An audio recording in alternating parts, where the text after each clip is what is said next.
If you serve anybody this stew for yam, they will love you forever. And I'm serious.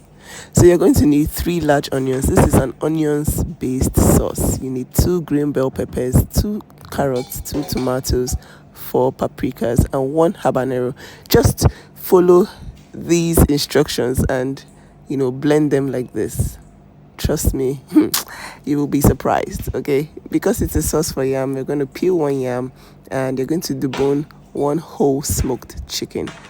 As you can see, my daughter is serious with her deboning. She is usually very serious in the kitchen. I don't like to take 2 children into the kitchen together. With experience, they actually learn more when you take 1 child at a time. So alternative days of the week, I take each child. So I think it was a Wednesday, so it was Eliana's turn.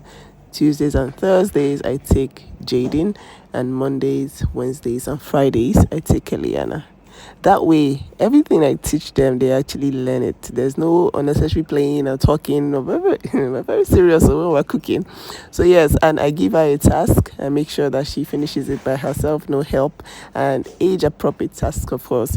I don't just give them stuff I know that they cannot do. Okay, they are proficient in slicing, in meal prepping, and so they're doing more advanced stuff now. Okay, you already know that these children can already cook, but they still have to come with me to the kitchen regardless. That is a 9 kg pot, and that pot was filled with water and yam, and my daughter carried it like it was nothing. You guys. So yes, one thing I teach is that we must clean as we go along.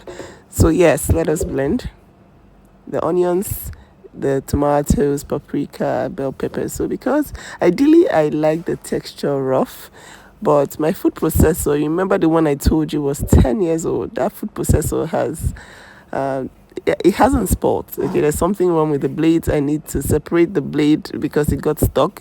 So yeah, I currently do not have a food processor. I don't know if I should just buy a new one because that one is 10 years old. But I'm attached to that food processor. I don't know why.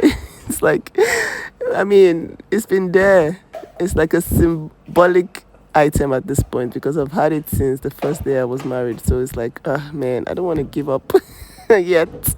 So yeah, we blended our peppers, and at this point my son walked in because he was smelling food. He was like, oh my gosh, mommy, you didn't call me. I was like, it's not your turn. So at this stage of cooking, I am teaching my children how to season properly. So usually when my children are cooking, they'll call me to taste it, just ask me, does it taste good? Is this good enough? But I want them to be confident in their seasoning process so that they do not need anyone to, just basically check if it tastes good or not. My daughter is getting there. However, my son needs some supervision when it comes to seasonings. So yeah.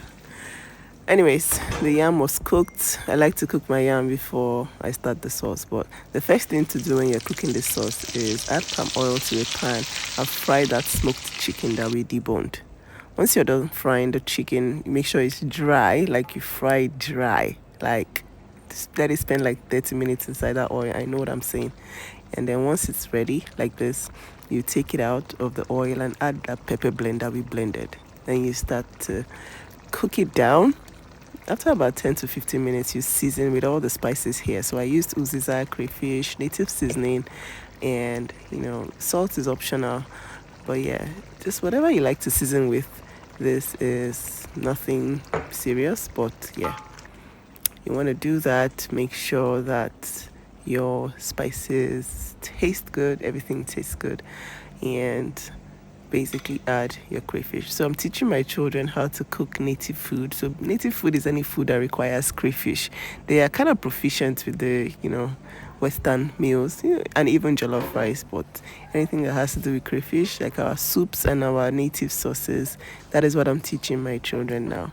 And my daughter is starting to learn how much crayfish we need for a dish, stuff like that. Very important in Nigerian cuisine.